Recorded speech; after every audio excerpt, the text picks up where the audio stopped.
हाँ जी, चलिए स्टार्ट करते हैं next chapter, working capital.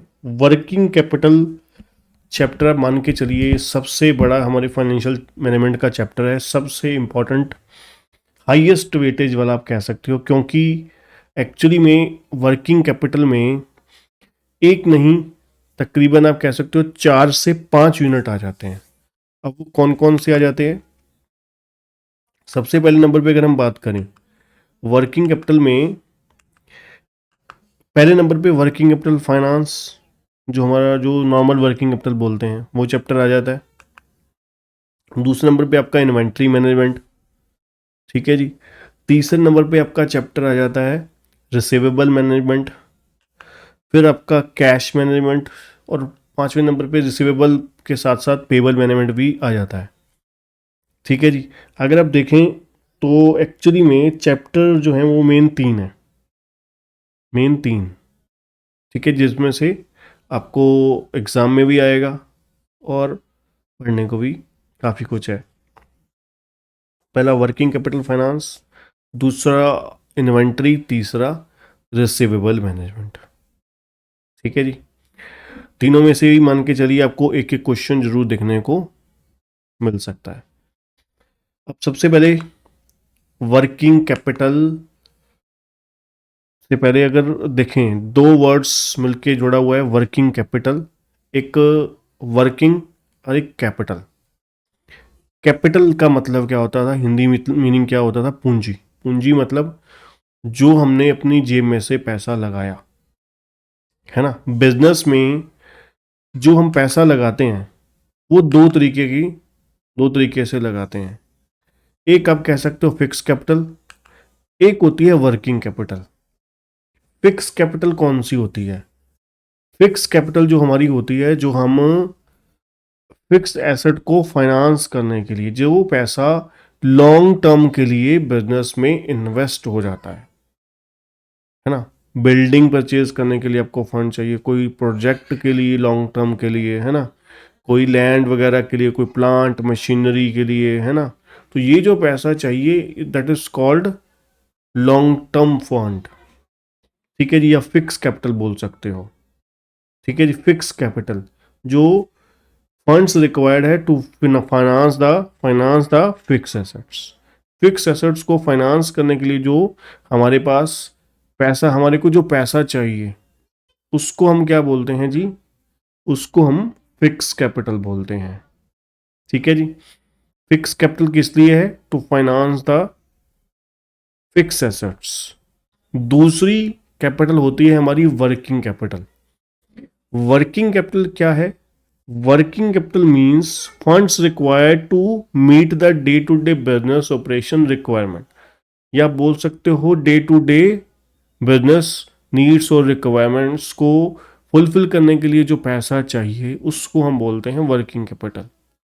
Day to day business requirements को पूरा करने के लिए, फंड्स नीड को पूरा करने के लिए, जो बिजनेस में हमारी रोजाना जो नीड्स होती हैं, आगे पूरा डिटेल में बात करेंगे, ठीक है, उसको हम बोलते हैं वर्किंग कैपिटल। तो कैपिटल दो तरीके की है, पूंजी एक जो ब्लॉक हो ही गई, जो आप जल्दी से अब निकाल नहीं सकते। वर्किंग कैपिटल आपकी पूंजी, लगी हुई पूंजी निकलेगी फिर वापस वहीं पर चली जाएगी, जो आप कहते हो मार्केट में, हम कहते हैं ना मार्केट में पैसा इतना फंसा हुआ है, तो वो पूंजी आपकी, आप सेल करते हो, पैसा आता है, फिर लग जाता है, फिर आता है, फिर लग जाता है, रोटेट होता रहता है, ठीक है जी। That is called working capital. उसके बाद आगे बात करते हैं वर्किंग कैपिटल एक्चुअली में है क्या। अब एक एक करके परतें खोलेंगे। कहते हैं वर्किंग कैपिटल जो है वो वेरी इंपॉर्टेंट है for an organization. It is called the blood of the organization. कैसे? कि भाई अगर आप मान लीजिए आपके पास गाड़ी है, ठीक है जी, मान लीजिए आपके पास गाड़ी है। अब गाड़ी चलाने के लिए पेट्रोल चाहिए और डीजल, जिससे भी चलती है, ठीक है। तो अगर वही नहीं है तो कैपिटल आपकी खराब गई, इन्वेस्टमेंट आपकी खराब गई। तो फिक्स कैपिटल को अगर आप ऑपरेशन में लेकर आओगे, तो उसके लिए आपको जो पैसा चाहिए that is called working capital, है ना। तो ब्लड है एक्चुअली में ऑर्गेनाइजेशन का। अगर वर्किंग कैपिटल निकाल दोगे अगर बिजनेस में से, तो बिजनेस बंद हो जाएगा, ठप पड़ जाएगा। ठीक। Working capital means funds required to meet the day to day business. रोजाना हमारी जो जरूरतें हैं, रोजाना जो हमारी जरूरतें हैं, उसको हम वर्किंग कैपिटल बोलते हैं। वो कैसे? अब देखिए, हमारे को फैक्ट्री में मैन्युफैक्चरिंग करते हैं हम लोग। मैन्युफैक्चरिंग करने पर हमें रॉ मटेरियल भी चाहिए, लेबर को पैसा देना है ना, और बहुत सारे छोटे मोटे खर्चे हैं रोजाना हैं। ठीक है। तो वो सारे चीज़ों के लिए जो पैसा चाहिए, अपने डेटर से पैसा आ गया, डेटर को क्रेडिटर को दे दिया है या देना है, वो सब कुछ क्या है, रोजाना रोजमर्रा की चीज़ें ही हैं। हमारा रोज का काम है ना। मैन्युफैक्चरिंग करते हैं, सेल करते हैं, मैन्युफैक्चरिंग करते हैं, सेल करते हैं। ठीक है जी। तो वही जो पैसा चाहिए हमें day to day business needs को पूरा करने के लिए, that is called working capital. Working capital may be defined as all the short term assets used in the daily operation. जो सभी शॉर्ट टर्म एसेट्स हैं जो यूज्ड हो रही हैं हमारे किस में, यूज्ड हो रही हैं हमारे डेली ऑपरेशन में। शॉर्ट टर्म एसेट्स जो यूज्ड हो रही हैं डेली ऑपरेशन में, है ना। जैसे मैंने बोला कि raw material, finish goods, debtor, है ना। ये जो एसेट्स हैं ये रोजमर्रा में यूज हो रही हैं बिजनेस ऑपरेशन में। ठीक है। Capital which is required to finance the current asset. जो पैसा चाहिए करंट एसेट को फाइनेंस करने के लिए। अब देखिए ना, रॉ मटेरियल आपके पास पड़ा हुआ है, अब उसके लिए पैसा कहीं से तो आपको इंतजाम करना ही पड़ेगा ना, है ना। उसके लिए आपको कहीं से तो पैसा इंतजाम करना ही पड़ेगा। तो जो वो पैसा चाहिए उसको हम बोलते हैं वर्किंग कैपिटल, है ना। आपको मैन्युफैक्चरिंग के लिए मटेरियल चाहिए, लेबर को अपना पैसे देने हैं, वो तो देने ही पड़ेंगे, है ना। और आपका डेटर ने एक महीना पैसा नहीं दिया, ठीक है, वो मार्केट में पैसा ब्लॉक हो गया क्रेडिट सेल पर। ठीक है। तो ये सब चीज़ें आपको पहले, ऐसा तो नहीं है कि सारी सेल आप कैश पे नगद ही करोगे। अब मार्केट का ट्रेंड है, जिस इंडस्ट्री से आप बिलोंग करते हो वहाँ पर एक महीने का या 2 महीने का मान लीजिए ट्रेंड है, तो 2 महीने का माल आपका मार्केट में रह गया, तो वो 2 महीने का पहले आपने माल बनाया, बेचा। अब ऐसा तो नहीं है आप इंतजार करोगे 2 महीने कि 2 महीने बाद पैसे आएंगे फिर आगे प्रोसेसिंग मैन्युफैक्चरिंग शुरू करेंगे फिर आगे गाड़ी बढ़ाएंगे, नहीं ना। तो आपको करना क्या पड़ेगा, पहले ही पैसे का, फंड्स का, फाइनेंस का अरेंजमेंट करके रखना पड़ेगा। करेक्ट। तो इसीलिए कह रहे हैं जो कैपिटल रिक्वायर्ड है फाइनेंस एसेट्स, करंट एसेट्स को फाइनेंस करने के लिए, उससे हम बोलते हैं वर्किंग कैपिटल। ठीक है जी। जो हम बात कर रहे थे शुरू में ही कैपिटल के बारे में, जो फिक्स एसेट्स को, जो फिक्स एसेट को फाइनेंस करने के लिए फंड्स चाहिए वो फिक्स कैपिटल होती है। जो वर्किंग कैपिटल को फाइनेंस करने के लिए फंड्स चाहिए वो वर्किंग कैपिटल होती है। That's it. ठीक है जी। उसके बाद अगर हम बात करें, कहते it is very necessary for a finance manager to know the importance of working capital in the business concern. बिल्कुल भाई, एक फाइनेंस मैनेजर को अगर इतना नहीं समझ कि भाई फंड्स हमें अरेंज, वर्किंग कैपिटल किस तरीके से मैनेज करनी है, ठीक है ना, तो वो बिजनेस कैसे मैनेज कर पाएगा। इसलिए कह रहे हैं साफ साफ कि भी बहुत बड़ी नेसेसिटी है हर फाइनेंस मैनेजर के लिए कि वो वर्किंग कैपिटल की नीड को, रिक्वायरमेंट को, नेसेसिटी को समझ जाए अगर अच्छे से बिजनेस रन करना चाहता है तो। ठीक है जी। अब यहां पर वर्किंग कैपिटल से मतलब हमने क्या समझा, current asset minus current liability. Working capital क्या है, current asset minus current liability. तो कुल मिला के वर्किंग कैपिटल है क्या? जो डे टू डे प्रोसीडिंग को, जो day to day business requirement को फुलफिल करने के लिए, मीट करने के लिए जो पैसा चाहिए, उसे हम बोलते हैं वर्किंग कैपिटल।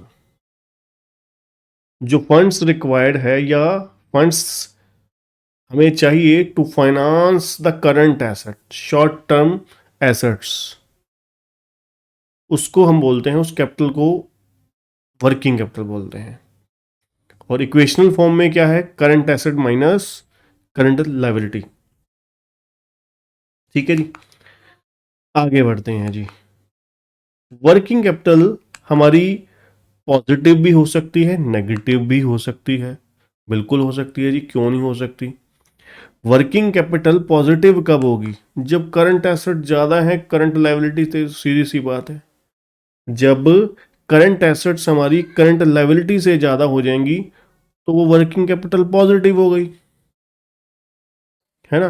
जब current asset more than current liability हो गई तो वो पॉजिटिव हो गई।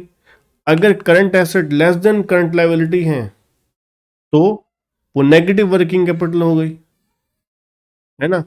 अब इसका इम्पैक्ट क्या है, ध्यान से सुनिएगा, बहुत इंटरेस्टिंग पॉइंट है ये।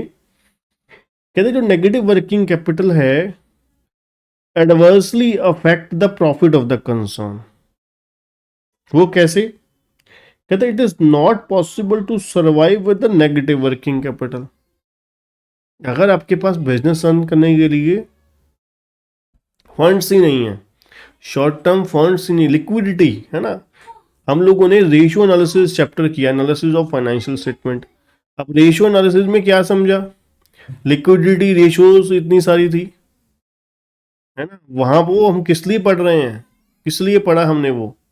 इसीलिए ही लिक्विडिटी रेशियोज पढ़ी ना, कि भाई लिक्विडिटी की आप इंपॉर्टेंस को समझो, कि भाई अगर लिक्विडिटी हम मेंटेन नहीं कर पाए तो ये जो इतनी बड़ी तामझाम है, इतनी बड़ी एसेट्स हैं इतनी सारी, है ना, तो वो किसी काम की नहीं है अगर हम लिक्विडिटी ही मेंटेन नहीं कर पाए तो। ठीक है ना। तो कुल मिला के कहने की बात ये है कि भाई जो नेगेटिव वर्किंग कैपिटल है वो एडवर्सली अफेक्ट करेगी प्रॉफिट ऑफ द कंसर्न को, है ना। क्योंकि जो नेगेटिव वर्किंग कैपिटल के साथ बिजनेस को चलाना, बिजनेस को सुचारू रूप से चलाना, बढ़िया रूप से चलाना बहुत मुश्किल है, या इम्पॉसिबल ही कह लीजिए। ठीक है ना। Without availability of liquid funds business firm can not utilize that. जैसे मैंने आपको बता ही दिया एक सिंपल छोटी सी साधारण सी एग्जांपल के साथ साथ, है ना। अब आपके पास पढ़ने के लिए बुक्स हैं, ठीक है जी, पढ़ने के लिए बुक्स हैं, आपके पास हमारे लेक्चर देखने के लिए क्लासेस हैं, ठीक है, पर आपके पास इंटरनेट नहीं है।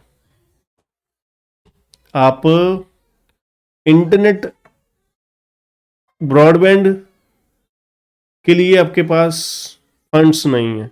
मोबाइल है आपके पास, आपको भी पता है मोबाइल, अगर आपके पास 15,000 का, 20,000 का, 30,000 रुपए का, आप एप्पल वर्गे तो 2-2 लाख रुपए के भी हैं, है ना। तो 2 लाख रुपए का आपके पास फोन है। अब कई बार क्या होता है, मैं आपको हंसी वाली एक बहुत इंटरेस्टिंग सी बात बताता हूँ कि मजाक में ही ले लीजिए, तो वैसे भी नॉर्मली अगर मैं बात करूँ, एक स्टूडेंट था, तो उसने उस समय आईफोन आई थिंक सो 6 या 7 लिया, 7 मेरे ख्याल से, ये काफ़ी पुरानी बात हो गई, 2000 तकरीबन 15, मेरे ख्याल से 15 ही होगा, 15 या 16 होगा, ठीक है। तो आईफोन 7 उसने लिया, लड़के ने 60,000 या 70,000 का था, इसके अराउंड के मेरे ख्याल से, जहाँ तक मुझे याद है। तो उसको मैंने कहा, मैं कवर चढ़वा रहे यार, उसको स्क्रीन गार्ड लगवा के आया, कहते सर फ़ोन दिखना, मैं कहा अच्छा है, बहुत बढ़िया, ठीक है। तो उसको बोला मैंने, मैं कहा यार इसको बढ़िया सा अपना कवर वगैरह चढ़वा लो। कहते नहीं सर ये वाला मैं ना वो अपना ट्रांसपेरेंट वाला ले आया, ये 100 रुपीज़ का था। मैं कहा नहीं वो दूसरे वाला का, नहीं नहीं सर वो 200-300 रुपये उस पर कौन खर्च करे। मतलब क्या है, वो इतनी बड़ी एसेट्स, एसेट पे कैपिटल इन्वेस्टमेंट कर दी, जो उसको छोटी सी अमाउंट चाहिए उसको रन करने के लिए, है ना। आपके पास मान लीजिए मोबाइल ही है, सिंपल मोबाइल है 10-15 हज़ार रुपए का, ठीक है। अब आपको उसको चलाने के लिए आपके पास इंटरनेट कनेक्शन ही नहीं है, तो मोबाइल आपको पता है वो आप 15 मिनट आधा घंटा जो गेम चलाने वाले हैं, है ना, शौकीन है, वो ज़्यादा से ज़्यादा चला लेंगे। अदरवाइज वो खाली डब्बा ही रह गया आपके हाथ में, तो आप 15 मिनट 10 मिनट आधा घंटा 1 घंटे के बाद बोर हो जाओगे, वो फ़ोन आपको किसी काम का नहीं लगेगा। ठीक है जी। तो कहने का मतलब क्या है कि आपके पास लिक्विडिटी नहीं है, तो अब गाड़ी की मैं बात कर रहा था आपको, है ना, 2 व्हीलर 4 व्हीलर आपके पास है, ठीक है।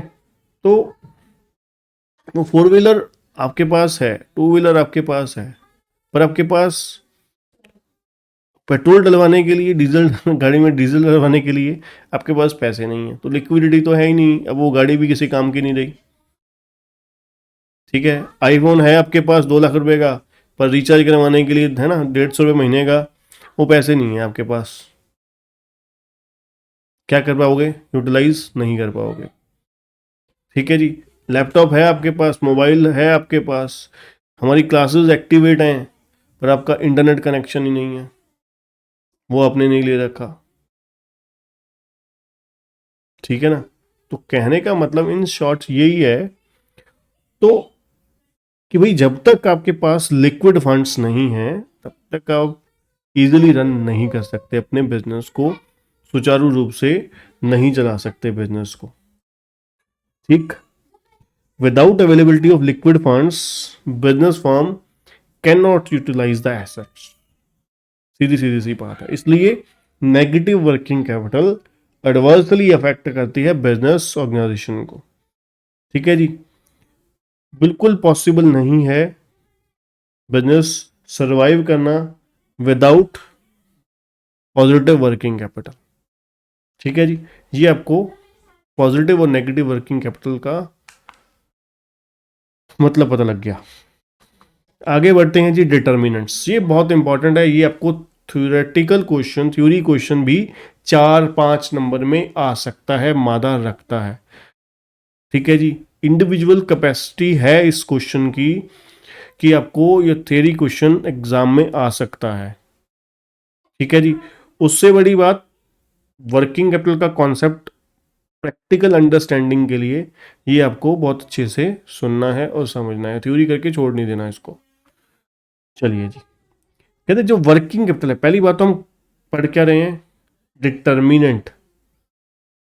डिटर्मिनेंट मींस कौन सी चीजें या फैक्टर अफेक्टिंग द, या दूसरा क्वेश्चन इसको क्या बोल सकते हो, factor affecting the working capital requirement. कौन से फैक्टर जो हैं वो, डिटर्मिनेंट्स जो हैं वो तय करते हैं कि वर्किंग कैपिटल होगी नहीं होगी, कम होगी ज्यादा होगी। दोबारा बोलता हूं, ध्यान से सुनिएगा। कौन से फैक्टर तय करते हैं कि वर्किंग कैपिटल कम होगी, ज्यादा होगी, बहुत ज्यादा होगी या होगी नहीं, है ना। डिटर्मिनेंट्स उसको कहते हैं जी। पहले नंबर पे हम क्या पढ़ रहे हैं जी, नेचर ऑफ बिजनेस। अब बिजनेस की नेचर पे डिपेंड करता है कि उनकी वर्किंग कैपिटल की रिक्वायरमेंट, नीड कम होगी या ज्यादा होगी। कैसे कैसे, companies working capital requirement are directly related to the nature of business, its conduct. For example, एक company engage in the manufacturing item, अब उनको ज्यादा वर्किंग कैपिटल चाहिए। अगर एक कंपनी मैन्युफैक्चरिंग सेक्टर से बिलोंग करती है तो उसको ज़्यादा चाहिए होगी। ट्रेडिंग कंसर्न में अगर वो एंगेज्ड है तो उसको थोड़ी सी कम चाहिए होगी। सर्विस सेक्टर वाले को और कम चाहिए होगी, क्योंकि उनके तो सर्विस सेक्टर वालों के तो ज़्यादातर फिक्स ही खर्चे होते हैं जी। ठीक है ना। तो कहने का मतलब क्या है, बिजनेस के नेचर के अकॉर्डिंगली वर्किंग कैपिटल की जो रिक्वायरमेंट है वो अप डाउन हो सकती है। ठीक है जी। तो पहला हमारा डिटर्मिनेंट क्या है, nature of the business. Business का नेचर तय करता है कि वर्किंग कैपिटल कितनी होनी चाहिए या होगी। दूसरा साइज ऑफ द बिजनेस, यार ये कोई बताने वाला पॉइंट थोड़ी ना है। बिजनेस का साइज अगर बड़ा होगा तो वर्किंग कैपिटल भी ज़्यादा चाहिए। अगर एक 100 करोड़ टर्नओवर वाली कंपनी है, अगर एक 100 करोड़ टर्नओवर वाली कंपनी है तो उसको उसी हिसाब से ही क्या चाहिए, वर्किंग कैपिटल चाहिए। अगर ये 1 करोड़ वाली टर्नओवर वाली कंपनी है तो उसको उसी के हिसाब से वर्किंग कैपिटल की रिक्वायरमेंट खड़ी होगी, है कि नहीं। तो जितना बिजनेस का साइज होगा, जिस साइज से वो मीडियम लार्ज या स्मॉल स्केल इंडस्ट्री से बिलोंग करेगी, उसी अकॉर्डिंगली उसकी जो वर्किंग कैपिटल की नीड रिक्वायरमेंट बढ़े और घटेगी। करेक्ट। आगे बढ़ते हैं जी। Sales policy very important. Sales policy भी तय करती है कि वर्किंग कैपिटल ज़्यादा रिक्वायरमेंट है कि कम। अब मान लीजिए हमारी सेल पॉलिसी, जैसे आपको पता होगा देश की इकलौती संस्था है जो एडवांस पे काम करती, फिर भी घाटे में है। Indian railway. इंडियन रेलवे आपको पता है, पहले आप टिकट बुक करवाओगे फिर बैठोगे, है ना। कई तो हम लोग अब मान लीजिए कहीं दूर दराज जाते हैं तो वहाँ पर तो 3-3 4-4 महीने पहले बुक करवा देते हैं, एडवांस में पेमेंट चली जाती है ना। तो 3-4% ब्याज भी हो गया उसका, 1% ब्याज भी जोड़ लीजिए। तो कहने का मतलब साफ साफ ये है कि भाई वो सेल पॉलिसी क्या है उनकी, एडवांस। तो वर्किंग कैपिटल भी उसी हिसाब से चाहिए होगी उनको, है ना। अब मान लीजिए कोई कंपनी ऐसी है जो इंडस्ट्री से बिलोंग करती है, जहाँ पर मान लीजिए हॉजरी है, टेक्सटाइल इंडस्ट्री है, ठीक है। तो हॉजरी में 4-4 6-6 महीने का अपना क्रेडिट पीरियड होता है, ठीक है। तो वहाँ पर आपको पता है वर्किंग कैपिटल भी ज़्यादा चाहिए। अगर मान लीजिए, ठीक है, जो नॉर्मल बिजनेस है, मान लीजिए कोई 1 हफ्ता देता है तो उस हिसाब से उसका 7 डेज अपना देता है, अलाउ करता है अपने डेटर को रीपेमेंट पेमेंट के लिए। अगर कोई सात उसके उस सेम इंडस्ट्री का कोई और बिजनेस एंटिटी है, वो 7 की जगह 14 दिन देता है, 14 डेज, तो उसकी जो वर्किंग कैपिटल रिक्वायरमेंट है दूसरे एंटिटी के कंपैरेटिवली डबल हो जाएगी, अगर सेम टर्नओवर कैटेगरी से बिलोंग करते हैं तो। मतलब सिंपल सा है, सेल पॉलिसी कैसी है कंपनी की। वर्किंग कैपिटल रिक्वायरमेंट में vary on the basis of sales policy of the same industry, है ना। जैसे मैंने आपको बोला कि भाई हॉजरी इंडस्ट्री का बात करा, तो वो अपने कस्टमर को टाइम देते हैं अच्छा खासा, है ना। अगर कोई इंडस्ट्री में सिस्टम है कि भाई वहाँ पर तो आप एडवांस कहो जी, वहाँ पर कि भाई एडवांस नहीं नहीं पैसे पहले दोगे तो काम करेंगे, लगेगा ठीक है जी, और 3600 बथेरे बैठे हैं तुम्हारे जैसे मार्केट में, है ना। तो जितना टर्म क्या होगा, कम होगा, उतनी वर्किंग कैपिटल रिक्वायरमेंट कम होगी। जितना क्रेडिट पीरियड ज़्यादा होगा उतनी वर्किंग कैपिटल की रिक्वायरमेंट भी बढ़ जाएगी, ठीक। तो सेल पॉलिसी भी एक इंपॉर्टेंट फैक्टर है, इंपॉर्टेंट डिटर्मिनेंट है वर्किंग कैपिटल की रिक्वायरमेंट को तय करने का, ठीक। Production cycle. अब प्रोडक्शन साइकिल से मतलब क्या है, प्रोडक्शन साइकिल से मतलब है कि कहते हैं जो प्रोडक्शन साइकिल है वो डिटरमाइन करता है वर्किंग कैपिटल की अमाउंट। वो कैसे, कहते हैं टोटल टाइम इन्वॉल्व कितना है from the procurement of raw material to finish goods या सेल प्रोसीड, सॉरी। अब देखिए कितने दिन का साइकिल है, मतलब कितने दिनों में हमारा रॉ मटेरियल आया, उसको हमने प्रोसेस करा, work in progress, finish goods से सेल, सेल से वापस कैश, कैश से फिर साइकिल चला दी वापस। तो इस पूरे प्रोसेस को कितने दिन लगे, जिस एंटिटी या इंडस्ट्री का जितना प्रोसेसिंग साइकिल बड़ा होगा उसको उतनी वर्किंग कैपिटल ज़्यादा चाहिए, है ना। अगर किसी इंडस्ट्री का प्रोडक्शन साइकिल 15 दिन है, उसका कम होगा। कोई इंडस्ट्री ऐसी है मान लीजिए जहां पर 3-3 4-4 6-6 महीने भी है, साल साल भी है, 12-12 महीने भी है, तो उनका प्रोडक्शन साइकिल बड़ा होने की वजह से वर्किंग कैपिटल रिक्वायरमेंट भी बड़ी ही होगी, है ना। तो कहने का मतलब क्या है कि भाई कितने समय में रॉ मटेरियल से कैश प्रोसीड्स में आप कन्वर्ट कर देते हो, तो उसी हिसाब से ही वर्किंग कैपिटल की जो नीड है वो आपकी होगी। ऑपरेशनल एफिशिएंसी, ऑपरेशनल एफिशिएंसी से मतलब क्या है, operating efficiency of the management is also an important determinant of the level of working capital. क्या कह रहे हैं जी, जो ऑपरेटिंग एफिशिएंसी है मैनेजमेंट की, वो कहते हैं एक इंपॉर्टेंट डिटर्मिनेंट है of the level of working capital.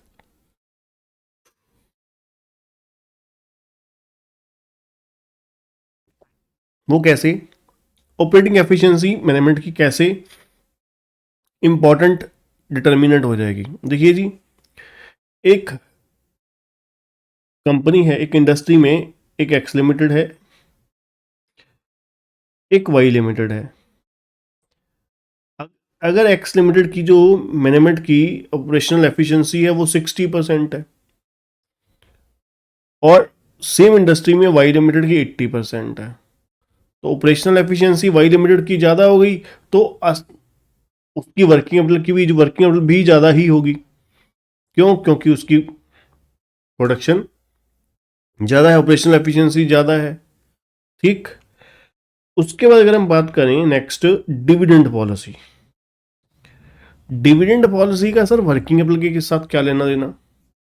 Dividend policy का वर्किंग कैपिटल के साथ क्या लेना देना, क्या लिंक?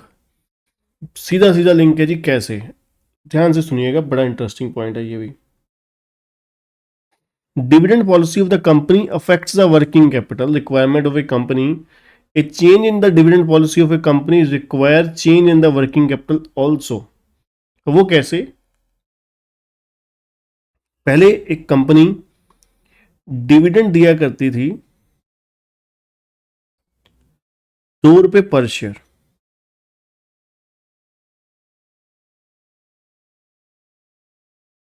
ठीक है। अब उन्होंने तय किया कि नहीं भाई, हमारे को कॉस्ट ऑफ फाइनेंस ज़्यादा पड़ती है, इसलिए मीटिंग में तय किया कि हम डिविडेंड नहीं देंगे। ठीक है। अब मान लीजिए 1 करोड़ रुपए का fund, 1 crore number of share थे, 1 करोड़ नंबर ऑफ शेयर थे। ठीक है। तो देखा जाए 2 करोड़ रुपए,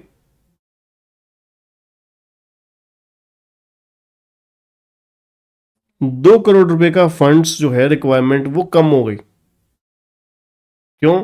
क्योंकि पैसा जो हमें पहले चाहिए था जितना, उससे 2 करोड़ रुपए हमारे पास इनफ्लो हो गया। अब 2 करोड़ रुपए इनफ्लो होने से क्या हुआ, 2 करोड़ रुपए इनफ्लो होने से हमारे को फायदा क्या आया यहाँ पर, कि हमारी जो वर्किंग कैपिटल की रिक्वायरमेंट है वो कम हो गई 2 करोड़ के साथ, क्योंकि कैश की लिक्विडिटी हमारे पास ज़्यादा हो गई, क्योंकि डिविडेंड हमने पे किया ही नहीं। पहले हम 2 करोड़ डिविडेंड पे करते थे, जिसकी वजह से 2 करोड़ रुपए कैश चला जाता था। अब कैश तो गया ही नहीं, है ना। इस साल कैश कितना गया? 0 डिविडेंड पे। तो डिविडेंड पे पैसा गया ही नहीं, तो वर्किंग कैपिटल 2 करोड़ रुपए डाउन हो गई। अब मान लीजिए उल्टा कर देते, अगर डिविडेंड पॉलिसी में हम लोग डिविडेंड की पेमेंट 4 रुपए कर देते, 2 रुपए पर शेयर की जगह 4 रुपए पर शेयर कर देते, तो 2 करोड़ रुपए कैश क्या होता हमारी, कम हो जाता, और वर्किंग कैपिटल रिक्वायरमेंट 2 करोड़ की और बढ़ जाती। वर्किंग कैपिटल की रिक्वायरमेंट 2 करोड़ की और बढ़ जाती। क्यों? क्योंकि हमें इस साल 2 करोड़ की जगह 4 करोड़ रुपए डिविडेंड देना है, 2 करोड़ की जगह 4 करोड़ कैश देना है। कैश लाइबिलिटी खड़ी हो गई, जिसकी वजह से डिविडेंड, कैश जो है वो हमारा रिक्वायरमेंट और ज़्यादा अराइज हो गई। ठीक है जी। तो डिविडेंड पॉलिसी भी एक मेजर फैक्टर है वर्किंग कैपिटल तय करने का। Degree of seasonability. अब देखिए, अपने हिंदुस्तान में कुछ स्टेट्स को छोड़ दिया जाए, मेजोरिटी स्टेट्स में सीजन वाइज चलता है। जैसे मान लीजिए हमारे पंजाब में ही लगा लीजिए, है ना, बिजनेस समर के अकॉर्डिंगली डिफरेंट, विंटर के अकॉर्डिंग डिफरेंट, है ना। तो अगर आप कोई ऐसे बिजनेस के साथ बिलोंग करते हो जो क्या है सीजन बेसिस पर होता है, ठीक है जी, सीजन बेसिस पर होता है, तो फिर अब मान लीजिए आपका कोई मैरिज हॉल है, ठीक है, आपका मैरिज हॉल है कोई, तो वहां पर जो मान लीजिए जैसे अगर देखा जाए तो जनरल नॉर्मली अगर बात करें तो एक टाइम पीरियड होता है, मान लीजिए ये नवंबर दिसंबर का, खास करके नवंबर दिसंबर जनवरी इन मंथ्स में काफ़ी अच्छी खासी शादी ब्याह वगैरह होते हैं जो नवरात्रे वगैरह के बाद होते हैं, ठीक है। तो उस समय उनके पास एक दिन में दो दो तीन तीन प्रोग्राम होते हैं, दो दो प्रोग्राम होते हैं, है ना, कम से कम। और कुछ टाइम ऐसा होता है बीच में दो दो तीन तीन महीने कोई प्रोग्राम ही नहीं होते उनके पास। तो क्यों? सीजन की वजह से, ठीक है ना। अपने आपको पता ही है हिंदुस्तान में बहुत चीज़ें मानी जाती है, तारा डूबा हुआ है ना, ये अपना होलियाँ चल रही हैं, ये कुछ चल रहा है, बहुत कुछ चीज़ें होती हैं, है ना। तो वो आप अभी आप कह रहे हो कि आप लोग होता नहीं नहीं ला, जब शादी ब्याह का टाइम आता है तब आपको पता लगेगा हो अच्छा ये भी होता है जी। हाँ जी होता है जी, ये चीज़ें भी होती हैं, ठीक है जी, सबसे पहले यही देखी जाती हैं जी। तो डिग्री ऑफ सीजनेबिलिटी बिजनेस की डिग्री ऑफ सीजनेबिलिटी तय करती है कि कितना वर्किंग कैपिटल होगा उस समय, सीजन के समय पर कितना चाहिए, नॉन सीजन में कितना चाहिए। Companies that experience strong seasonal movement have special working capital problem in controlling the internal financial saving that में टेक प्लेस, ठीक है जी। उसके बाद अगर हम बात करें ग्रोथ स्टेज एंड डाइवर्सिफिकेशन, अब जैसे एक चैप्टर किया हमने डिविडेंड पॉलिसी, ठीक है जी। अब एक कंपनी ग्रोथ स्टेज पर है और एक डाइवर्सिफिकेशन स्टेज पे है, ग्रोथ एंड डाइवर्सिफिकेशन स्टेज पे है, तो कहते company that has a diversification programme require more working capital. क्यों?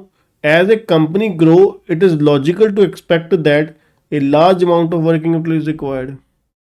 अगर एक कंपनी, जैसे मान लीजिए बहुत सारी कंपनियां हैं जो अगर अपने बिजनेस को बढ़ा दे रही हैं, ठीक है, अपने बिजनेस को एक्सपैंड कर रही हैं, अब वो एक्सपैंड कर रही हैं तो उसी अकॉर्डिंग एक्सपेंशन, जितना एक्सपेंशन लेवल इंक्रीज कर रही हैं तो उसी एक्सपेंशन लेवल के अकॉर्डिंगली वो क्या होगा, वर्किंग कैपिटल की रिक्वायरमेंट भी बढ़ेगी, उनकी वर्किंग कैपिटल की रिक्वायरमेंट भी बढ़ेगी। तो कुल मिला के बड़ी सीधी सीधी सी बात है, अगर आप ग्रोथ एंड डाइवर्सिफिकेशन स्टेज पर हो तो आपको वर्किंग कैपिटल भी ज़्यादा चाहिए। क्यों? क्योंकि आप ज़्यादा प्रोडक्शन, ज़्यादा सेल, तो ज़्यादा वर्किंग कैपिटल, ठीक। तो ये आपका सारे फैक्टर्स हो गए, डिटर्मिनेंट्स हो गए, है ना, जो तय करते हैं वर्किंग कैपिटल रिक्वायरमेंट, कि वर्किंग कैपिटल रिक्वायरमेंट कितना होगा। चलिए जी अब बढ़ते हैं आगे। अगला क्या है, वर्किंग कैपिटल की टाइप्स। ये भी इंटरेस्टिंग है जी, काफ़ी इंटरेस्टिंग है, नॉलेजेबल चीज़ है आपके लिए। वर्किंग कैपिटल की टाइप्स कौन कौन सी होती हैं? सबसे पहले बात करेंगे short term working capital. Short term working capital क्या होती है जी? कहते हैं short term working capital varies directly with the level of activity achieve by A company. कहते हैं ये वेरी करती है directly with the level of activity जो अचीव की गई कंपनी द्वारा। The volume of operation decide the quantum of short term working capital. Volume of operation जो है वो डिसाइड करेगा कि भाई कितनी आपको शॉर्ट टर्म वर्किंग कैपिटल चाहिए। It also changes from one form to another form, from cash to inventory, from inventory to debtor, and from debtor back to cash.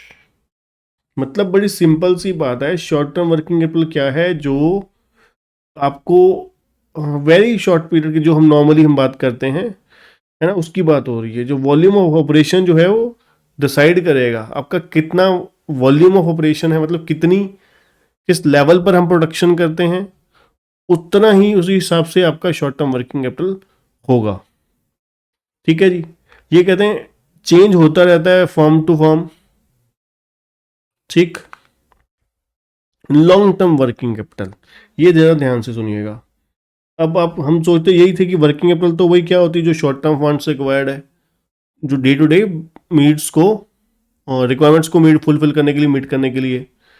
अब लॉन्ग टर्म वर्किंग कैपिटल क्या होता है, ये बड़ा interesting point है जी।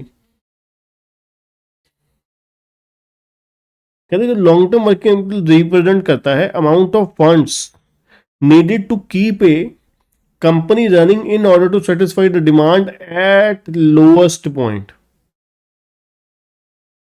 Amount of funds needed to keep a company running in order to satisfy the demand at the lowest point. The size of the permanent working capital vary directly with the size of operation of a firm. अब बड़ी simple सी example आपको देता हूँ।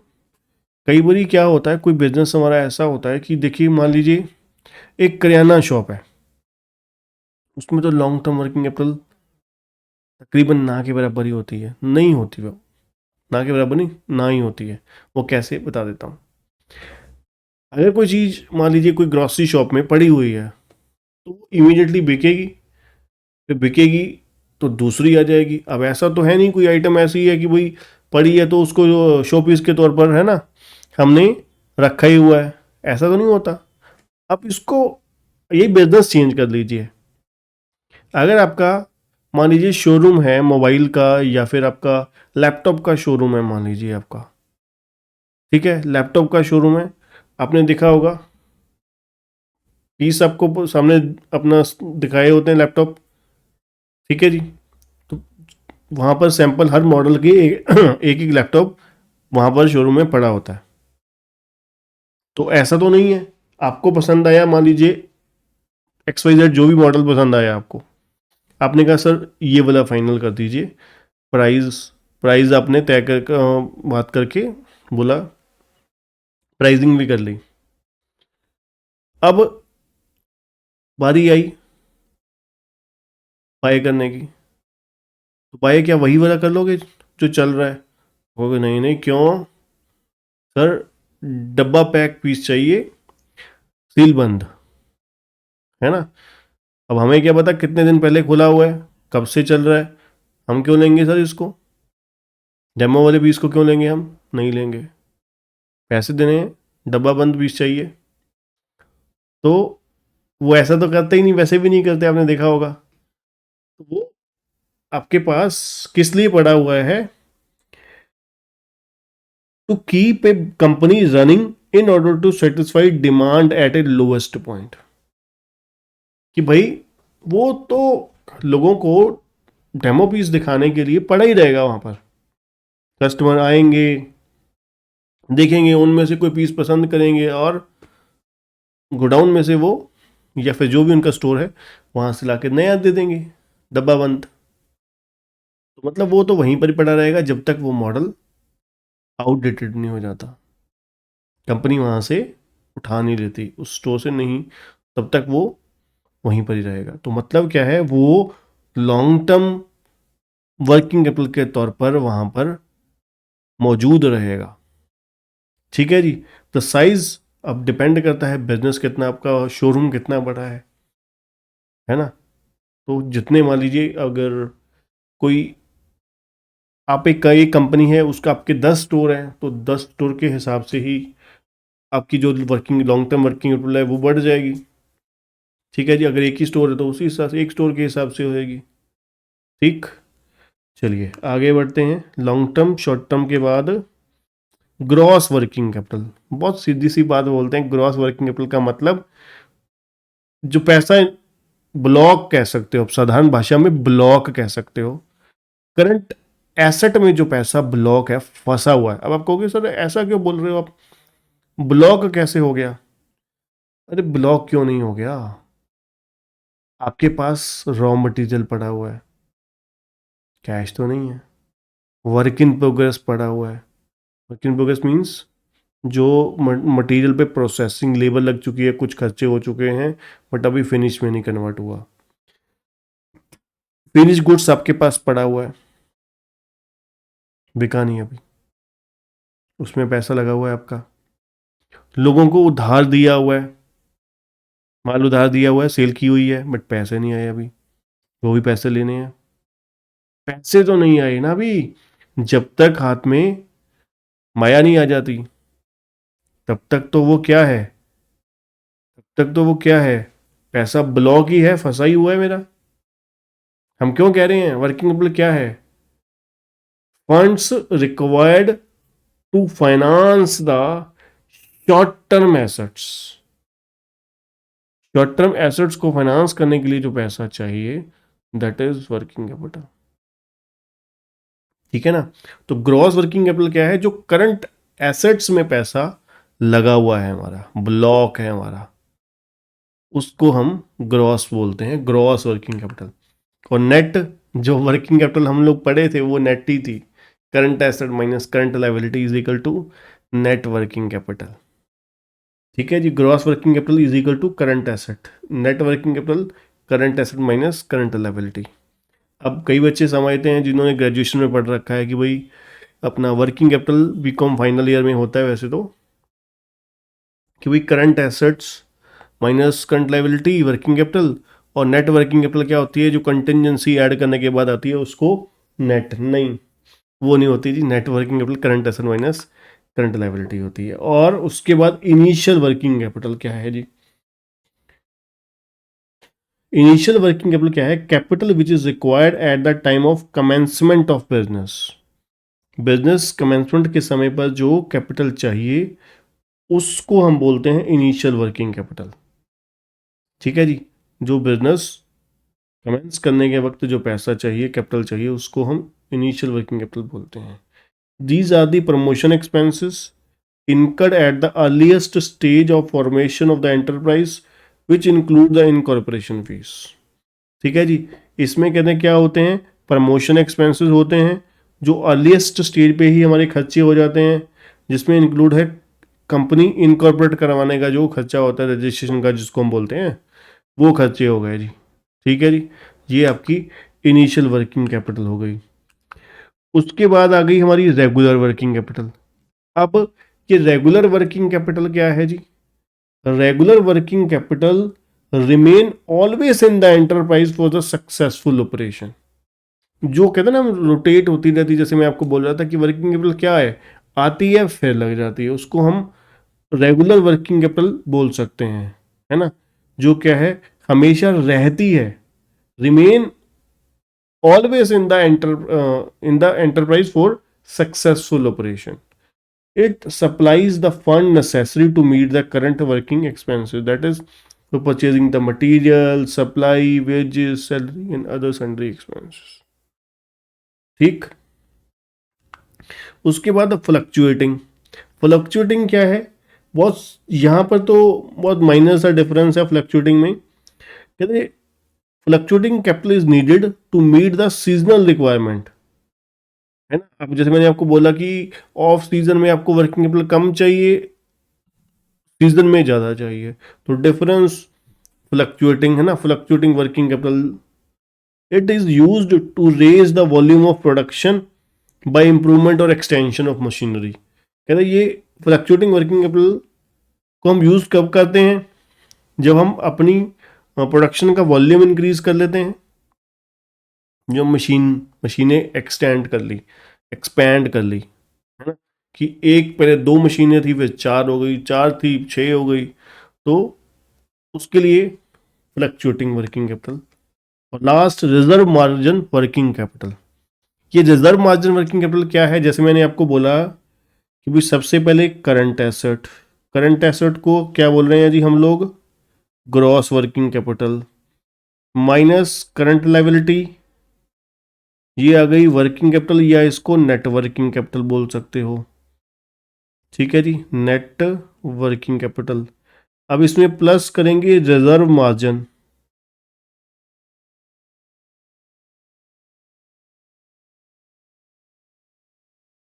Reserve margin.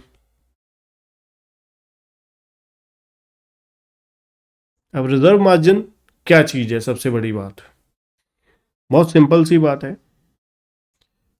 अब मान लीजिए working capital आ गई 100 रुपये। आप सोच रहे हो कि यार कुछ कंटिजेंसी प्रोविजन फॉर, इसको रिजर्व मार्जिन को प्रोविजन फॉर कंटिजेंसी भी बोल सकते हो, कि भाई ऐसा तो है नहीं जो हमने एक्सपेक्टेशन करी वो सटीक होंगी।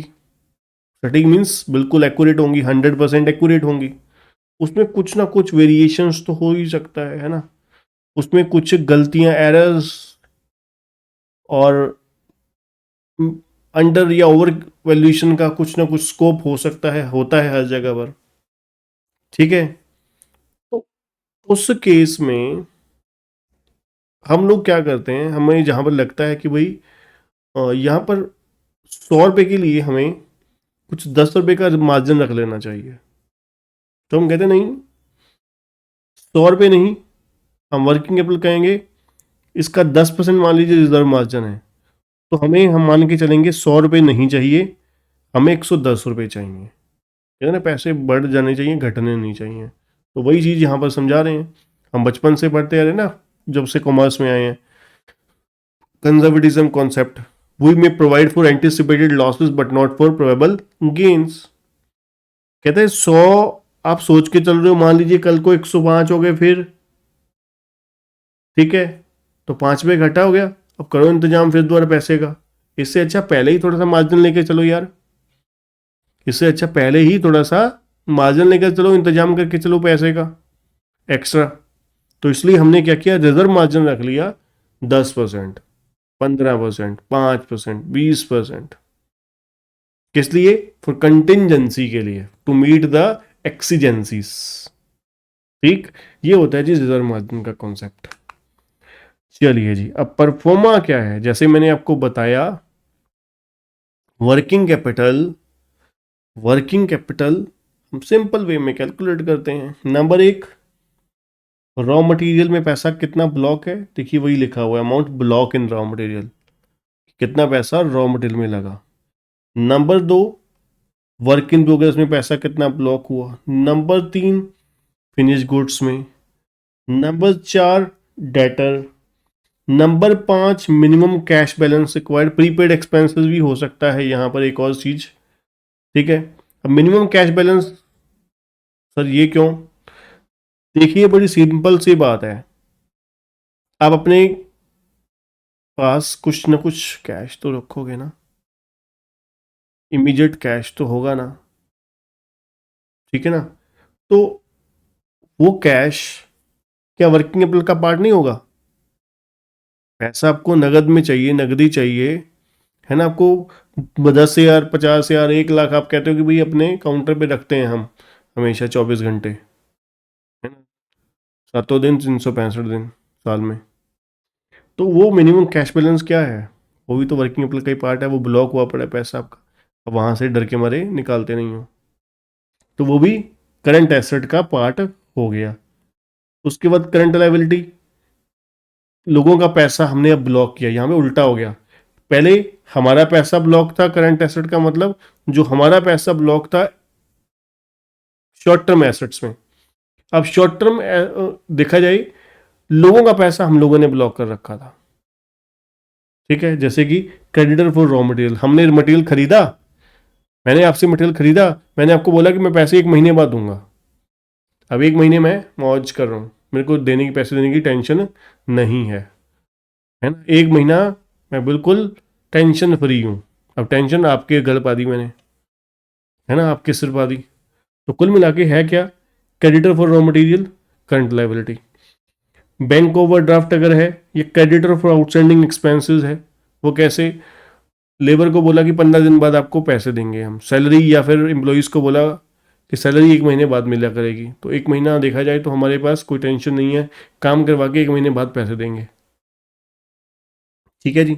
या लेबर को बोला जाता है कि 1 हफ्ते बाद आपको, हफ्ते के हफ्ते हिसाब किया जाएगा आपका, तो 7 दिन का देखा जाए, 7 दिन का जो वेजेस बनता है वो हमारा क्या हो गया, आउटस्टैंडिंग हो गया, हम हर समय रहता होगा, मतलब 7 दिन काम करवा के हम पैसा लोगों का रोक के बैठे हुए हैं मजे से, जिससे क्या होगा, हमारी वर्किंग कैपिटल की रिक्वायरमेंट घट जाएगी।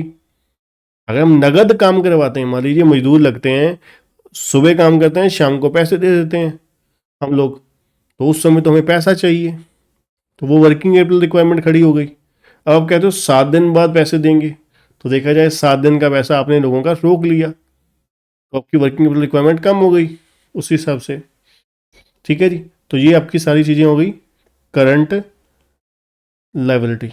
तो करंट एसेट में से करंट लायबिलिटी लेस करी, तो ये आपका आ गया वर्किंग कैपिटल रिक्वायरमेंट। ठीक, तो ये हमारा फॉर्मेट हो गया, परफॉर्मा हो गया वर्किंग कैपिटल का। अभी इसको छोड़ेंगे ऑपरेटिंग साइकिल पे, ठीक है। अभी इसको भी छोड़ेंगे, टंडन कमेटी वाले को भी, ये हम लास्ट में पढ़ेंगे, ठीक है। तो कुल मिला के अभी तक पढ़ने वाला क्या क्या था, हम लोगों ने क्या क्या पढ़ा, इसके बाद हम वर्किंग कैपिटल फाइनेंस का जो कॉन्सेप्ट है उसको समझेंगे, ठीक है। वर्किंग कैपिटल फाइनेंस का जो कॉन्सेप्ट है उसको समझेंगे। अब जरा कुल मिला के ध्यान से सुनिए जरा चीज़ों को हमने जो पढ़ा, कुल मिला के जो जो चीज़ें हमने पढ़ी उसको जरा ध्यान से सुनते जाना एक एक करके। सबसे पहले वर्किंग कैपिटल क्या होता है जी, जो हमें पैसा चाहिए day to day business requirement को पूरा करने के लिए, उसे हम वर्किंग कैपिटल बोलते हैं। कैपिटल दो तरीके की होती है, एक शॉर्ट टर्म एक लॉन्ग टर्म, है ना। एक शॉर्ट टर्म एक लॉन्ग टर्म। लॉन्ग टर्म क्या है, जो फंड्स रिक्वायर्ड है to finance the fix assets, उसको हम क्या बोलते हैं, फिक्स कैपिटल। जो शॉर्ट टर्म एसेट्स को फाइनेंस करने के लिए पैसा चाहिए उसको हम क्या बोलते हैं, वर्किंग कैपिटल, है ना। वर्किंग कैपिटल का फॉर्मेट हमने समझा। वर्किंग कैपिटल का फॉर्मेट कैसे था जी, raw material, work in progress, step by step ही चल रहा है ना। पहले रॉ मटेरियल आ गया, फिर वर्क इन प्रोग्रेस आ गया, फिर फिनिश गुड्स आ गया, फिर उसको हमने सेल कर दिया, डेटर आ गया, है ना। देन कुछ कैश हमारे पास रिक्वायरमेंट है, तो वो सब चीज़ें हो गई। इन पांचों को ऐड करके क्या हो गया, gross working capital, that is current asset. उसमें से हमने माइनस कर दिया क्या, current liabilities, that is creditor for expenses, creditor for material, और इसके अलावा कोई अदर लायबिलिटी है शॉर्ट टर्म, तो ये आ गया नेट वर्किंग कैपिटल। अब नेट वर्किंग कैपिटल में एक चीज़ और ऐड होती है, वो है रिजर्व मार्जिन, या आप कह सकते हो प्रोविजन फॉर कंटिजेंसी। वो ऐड करने के बाद वर्किंग कैपिटल फाइनेंस आपका बन जाएगा, ठीक है जी। उसके बाद हमने डिटर्मिनेंट्स पढ़े। डिटर्मिनेंट्स क्या होते हैं जी, जो factor affecting the working capital requirements, कि कौन कौन सी चीज़ें हैं जो वर्किंग कैपिटल की रिक्वायरमेंट को बताती हैं, तय करती हैं कि भाई वर्किंग कैपिटल कितना होगा, कितना नहीं होगा, ठीक है जी। तो अब हम इसके बाद स्टार्ट करेंगे जो हमारा वर्किंग कैपिटल फाइनेंस का कॉन्सेप्ट है। एक्चुअली में जो वर्किंग कैपिटल हम लोगों ने पढ़ा, जैसे मान लीजिए, सॉरी, मान लीजिए कि हमने यहाँ पर वर्किंग कैपिटल परफॉर्मा आप देख रहे हो सामने, इसको वर्किंग कैपिटल रिक्वायरमेंट को कैलकुलेट करने के लिए या फाइंड आउट करने के लिए आप कह सकते हो दो मेथड होते हैं। एक हमारा होता है टोटल कोस्ट अप्रोच, एक होती है हमारी कैश कोस्ट अप्रोच। एक टोटल कोस्ट अप्रोच, एक कैश कोस्ट अप्रोच, दोनों में अंतर क्या है, टोटल कोस्ट और कैश कोस्ट में। टोटल कोस्ट का मतलब है टोटल, चाहे वो नॉन कैश आइटम है चाहे वो कैश आइटम है। अब नॉन कैश में कैसे, डेप्रीसिएशन, डेप्रीसिएशन जो है आपकी वो नॉन कैश आइटम है। अब जब आप कोई एसेट खरीदते हो तो उसकी डेप्रीसिएशन हम चार्ज करते हैं एक्सपेंसेस में। अगर कोई एसेट हम लोग खरीदते हैं तो उसकी क्या होती है, डेप्रीसिएशन चार्ज होती है। डेप्रीसिएशन कॉस्ट ऑफ प्रोडक्शन में ऐड होएगी, डेप्रीसिएशन कॉस्ट ऑफ प्रोडक्शन में ऐड होगी। तो टोटल कॉस्ट कैलकुलेट करते वक्त वो डेप्रिसिएशन भी कॉस्ट का पार्ट आएगा। अब वो डेप्रिसिएशन कॉस्ट का पार्ट आएगा तो डेप्रिसिएशन वर्किंग कैपिटल का भी पार्ट आएगा। ठीक।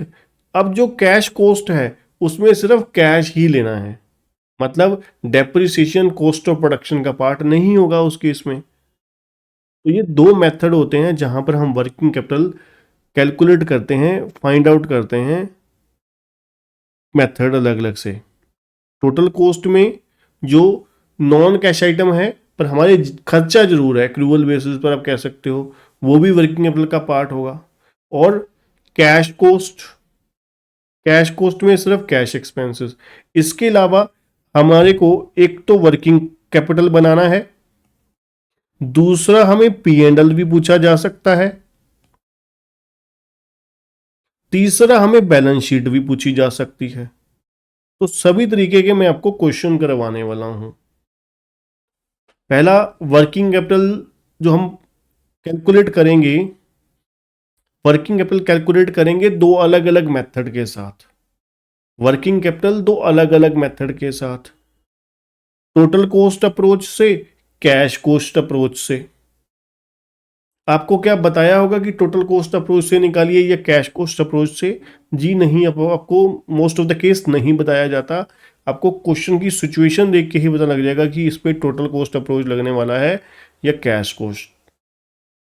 ठीक है जी। दूसरी चीज, P and L, profit and loss account बनाने को पूछा जा सकता है हमारे से। प्रॉफिट एंड लॉस अकाउंट में क्या करना है, जो अपने वर्किंग कैपिटल रिक्वायरमेंट निकाली उसी के ही सब चीजें यूज हो जाएंगी वहीं पर ही। कैसे? रॉ मटेरियल वहां पे यूज हो जाएगा, है ना। कॉमन एक पी एंड एल अकाउंट बन जाएगा ट्रेडिंग पी एंड एल की बजाय, है ना, जिसमें आपको ओपनिंग स्टॉक आप ले लोगे वहीं पर। ओपनिंग स्टॉक नहीं है तो, है ना, सिंपल रॉ मटेरियल जो कंज्यूम हुआ, वेजेस जो लगी, ओवरहेड्स जो लगे आपका, उसके अलावा कोई डेप्रिसिएशन वगैरह है वो आ जाएगा। क्रेडिट साइड आपकी सेल आ जाएगी, है ना, डिफरेंस प्रॉफिट या लॉस आ जाएगा। तीसरी चीज बैलेंस शीट। बैलेंस शीट में क्या होगा, एक ये आपकी जो करंट एसेट्स हैं, raw material, WIP, finish goods, cash, debtors, ये सब के सब कहाँ पर आ जाएंगे आपके, ये सब के सब नॉ करंट एसेट्स में आ जाएंगे। अगर आपको वर्टिकल फॉर्मेट में कंपनी की पूछी गई तो हम लोग वर्टिकल फॉर्मेट में बना लेंगे, नॉन करंट एसेट्स और करंट एसेट्स में। नॉन करंट एसेट्स में हमारी फिक्स एसेट्स आ जाएंगी, है ना। कोई प्लांट वगैरह दे रखा है तो बता रखा है कि उसकी डेप्रिसिएशन, अगर नहीं है तो सिंपली हम लोग क्या करेंगे, सिंपली करंट एसेट्स सारी की सारी लिख देंगे, है ना। करंट एसेट्स नोट नंबर देकर, ठीक है, उसको हम नोट में दिखा देंगे कि भाई ये हमारे पास करंट एसेट है। हमारे पास करंट एसेट में रॉ मटेरियल है जी इतने का, WIP है इतने का, फिनिश गुड्स है इतने का, डेटर है इतने का, कैश है इतने का। ठीक। दूसरी तरफ लाइबिलिटी साइड क्या दिखा देंगे जी, करंट लाइबिलिटीज। वहां पर आपको पता है क्या क्या होता है। सबसे पहले नंबर पे इक्विटी एंड लाइबिलिटी में number 1 share holder fund. Share holder fund में नंबर 1 आ जाएगा जी शेयर कैपिटल, ए पॉइंट में, बी में हो जाएगा रिजर्व एंड सरप्लस। अगर वो आपको क्वेश्चन में दे रखा है तो आप पुट कर दोगे, अदरवाइज ब्लैंक छोड़ दोगे। फिर दूसरे नंबर पे आ जाएगा जी non current liabilities. Non current liability में क्या आ जाएगा जी, आपका डिबेंचर्स, बैंक लोन वगैरह। अगर वो क्वेश्चन में दे रखे हैं तो आ जाएंगे, नहीं तो नहीं आएंगे। उसके बाद करंट लाइबिलिटी, करंट लाइबिलिटी में ये सब चीज़ें आ जाएंगी जी, क्रेडिटर फॉर रॉ मटेरियल, है ना, क्रेडिटर फॉर एक्सपेंसेस, अगर कोई बैंक ओवरड्राफ्ट है तो वो आ जाएगा, और इसके अलावा कुछ और आउटस्टैंडिंग वगैरह हुए वो चीज़ें आ जाएंगी। तो वो आपका बैलेंस शीट का टोटल भी, बैलेंस शीट भी हो जाएगी जी तीसरी चीज़। तो फुल फ्लैज क्वेश्चन जो लॉन्ग, वेरी लॉन्ग क्वेश्चन बनेगा वो इससे ज़्यादा तो बन नहीं सकता, है ना। सिंपली आपको टोटल कॉस्ट पूछी जाएगी, वो वर्किंग कैपिटल पूछी जाएगी, प्रॉफिट एंड लॉस अकाउंट पूछा जा सकता है, तीसरी बैलेंस शीट पूछी जा सकती है। ठीक, बैलेंस शीट पूछी जा सकती है। तो ये चीज़ें हम आपको वर्किंग कैपिटल फाइनेंस वाले चैप्टर में आपको पूछी जा सकती हैं। ठीक है जी। तो इसी हिसाब से ही हम पूरा का पूरा कॉन्सेप्ट प्रिपेयर करेंगे। अगले लेक्चर से फॉर्मेट हम लोगों ने समझ लिया है, फॉर्मेट क्या है। अब एक एक करके one by one question step by step चलते जाएंगे। क्वेश्चन आपको पहले क्वेश्चन से शुरुआत करते हुए मैं आपको कॉन्सेप्ट समझाता जाऊंगा कि किस तरीके से वर्किंग कैपिटल कितने यूनिट्स पे कितनी कैलकुलेट करने से कैसे कैसे कैलकुलेशन, सब कुछ A to Z step by step हम सीखते जाएंगे। ठीक है जी।